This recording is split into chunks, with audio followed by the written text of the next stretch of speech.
Good evening friends. आज हम बात करेंगे अपने अभिभावकों के बारे में कि हमारा बिहेवियर हमारे अभिभावकों के लिए कैसा होना चाहिए। संस्कृत में श्लोक है, अभिवादनशीलस्य नित्यम वृद्धोपचपते विनः चात्वारि तस्य वर्धन्ते आयुर्विद्या यशो बलम। अर्थात अपने से बड़ों को प्रणाम करने से जो आशीर्वाद मिलता है उससे आयु, विद्या, धन, यश और बल सभी प्राप्त होते हैं। इसलिए नियमानुसार तो हमें अपने अभिभावकों को प्रणाम करना ही चाहिए। किसी भी वृद्ध को, अपने से बड़े को, जो आपके प्रणाम के योग्य है उसे प्रणाम करके आशीर्वाद लेना चाहिए, क्योंकि श्लोक के माध्यम से आप जान ही गए कि आयु, विद्या, धन, यश, बल सब बढ़ जाते हैं। अब हमारे अभिभावकों को हम देखते हैं कहीं कहीं शहरों में होता है कि वो बुजुर्ग हो गए तो उनको वृद्धाश्रम में छोड़ आते हैं। अब बताइए, लेकिन ये सौभाग्य की बात है हमारे देश के लिए कि ग्रामीण क्षेत्रों में ऐसा नहीं है। जैसा शहरों में लोग कल डिवोर्स लेते हैं, अगले दिन शादी करते हैं, फिर अगले दिन डिवोर्स लेते हैं, अगले दिन शादी करते हैं। लेकिन ये ईश्वर की कृपा ही मानिए कि अपने भारत के ग्रामीण क्षेत्रों में ऐसा नहीं है। वो डिवोर्स को एक बहुत बड़ा आक्षेप मानते हैं, इसलिए मेल और फीमेल दोनों डिवोर्स, और पूरा परिवार डिवोर्स से बचने की कोशिश करता है। कभी कभी तो कुछ लोग इसका दुरुपयोग भी कर लेते हैं। खैर, come back to the point. तो हमें अपने अभिभावकों को ये उनके प्रति हमारा व्यवहार सम्मान का हो। पिता है, मान लिया पापा ने कह दिया कि बेटा वहां नहीं जाना है, तो वो हमसे बड़े हैं, उनके पास अनुभव है। माता पिता से अधिक, माता पिता, ईश्वर और गुरु, इन चार के अतिरिक्त और कोई आपको ठीक ठाक बता ही नहीं सकता। ये बताने वाले कि भैया ये गलत करो तो बहुत अच्छा होता है, ये कर लो तो बहुत अच्छा होता है, सब मिल जाएंगे। लेकिन आपको अच्छा बनाने के लिए कि आप जो करें उसमें अच्छे हो, जो करो उसमें लाभ हो, ये केवल आपके माता पिता, गुरु और कर्म।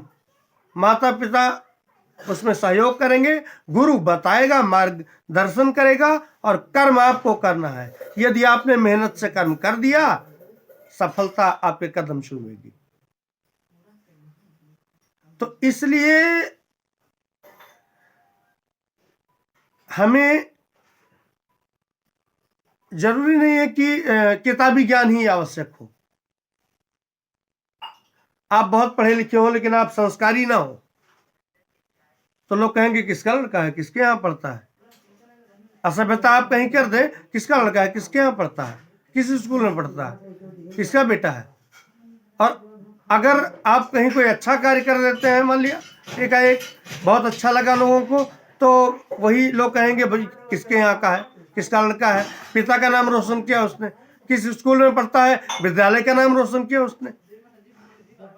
तो हमारे साथ ये मानकर चलना चाहिए कि बच्चों के साथ उनका विद्यालय, उनके अभिभावक और उनके पर्सनल टीचर, ये सब चल रहे होते हैं। उनका सम्मान उनके साथ जुड़ा होता है। मैं अपने इस वीडियो के माध्यम से जो हमारे छात्र सुने हो उनको संदेश देना चाहेंगे कि अभिभावकों का सम्मान जितना आप करेंगे, माता पिता का जितना आदर करेंगे आपको उतना ही उसका लाभ होगा और उनका आशीर्वाद प्राप्त होगा। माता पिता, गुरु और ईश्वर के अतिरिक्त आपके विषय में कोई अच्छा सोचे तो अच्छी बात है, लेकिन तो आज के दौर में ये चारों ऐसे हैं कि यही चारों केवल आपके विषय में अच्छा सोचेंगे, वो आपको सजेशन करेंगे। और मान लिया अगर उनमें कुछ कमियां हैं तो वो आपसे छुपाएंगे, क्योंकि वो प्रयास करेंगे कि मेरे अंदर ये कमी है लेकिन मेरे बच्चे के अंदर या मेरे शिष्य के अंदर ये कमी ना जाए। ये सब बहुत जरूरी होता है। कोई किसी से मिलता है तो ये नहीं कहता कि आपको साइंस के चौथे चैप्टर ग्रेविटी के बारे में का 5वां आंसर सुनाओ, नहीं। वो चैप्टर ग्रेविटी है तो ग्रेविटी पूछ लिया। अब गुरुत्वाकर्षण आप जानोगे कि गुरुत्वाकर्षण क्या होता है, गुरुत्वाकर्षण किसे कहते हैं, तो आप वैसा करेंगे। और अगर आप वो गुरुत्वाकर्षण नहीं जानेंगे तो आपको और से क्या मतलब है, पूरा चैप्टर पढ़ने से क्या मतलब है। तो अगर आप उसके बारे में जानते हैं तो सामने वाला यही पूछ सकता है, व्हाट इज द ग्रेविटी, गुरुत्वाकर्षण क्या है। आप बता ले गए, बस आप अच्छे मान ले गए। ऐसा थोड़ा होता है कि हर एक बच्चे कमजोर ही होते हैं, या किताबी ज्ञान रखने वाला ही बहुत तेज होता है। आप पढ़ने में बहुत तेज हो और स्वभाव गड़बड़ हो तो अच्छा नहीं माना जाएगा। पढ़ने में थोड़ा कम ही ठीक हो लेकिन आपका स्वभाव अच्छा हो तो एज ए टीचर मैं कह सकता हूँ कि टीचर आपको मानेगा। मेरे हिसाब से तो भाई मैं तो बिल्कुल मानूंगा और कोशिश करूंगा कि आगे बढ़ करके आप भी तेज बच्चों की श्रेणी में हो जाए। तो इसलिए ये आवश्यक होता है कि हर एक बच्चे को अपनी आदत सुधार कर रखनी चाहिए।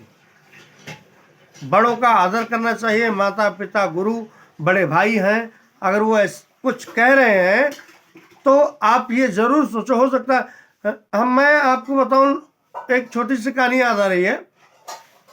एक बार एक कभी कभी निमंत्रण खाने जाया करते थे तो बाबा जी सुनाते थे, पैदल जाया करते थे गांव में। तो कि बारात वालों ने कहा किसी बूढ़े आदमी को मत लाना, तो वो चुपके से एक बूढ़ा आदमी लेके चला गया। तो उन्होंने कहा कि आप ऐसा करो, भूसे की रस्सी बना दो, बारात वालों से कहा, तब शादी करेंगे। तो सब परेशान हुए कि भूसे की रस्सी कैसे बनेगी, भूसे की रस्सी कैसे बनेगी। तो वो गए उस बूढ़े के पास। तो बूढ़े ने कहा इसमें क्या बात है, जाओ कह दो कि चलनी में पानी भर के ले आओ, जिसे आटा छानते हैं, छलनी में पानी भर के ले आओ, बस हम भूसे की रस्सी भर कर दे बना कर दे। तो यही बात जाकर के उन लोगों से कही और उन्होंने तुरंत कहा कि ये अच्छा ऐसा है, आपको ये पता है? कहे हाँ पता है, हमने अपने मन से किया। कहे ना कोई वृद्ध व्यक्ति आप अवश्य लाए हैं, कोई न कोई उम्रदराज व्यक्ति अवश्य लाए हैं जो जिसने ये बताया होगा। और फिर उन लोगों ने बताया कि हाँ लाए हैं, वही बताए हैं। कहने का तात्पर्य ये है कि हमें शिक्षा लेनी चाहिए, जीवन पर्यंत माता पिता की सेवा करनी चाहिए।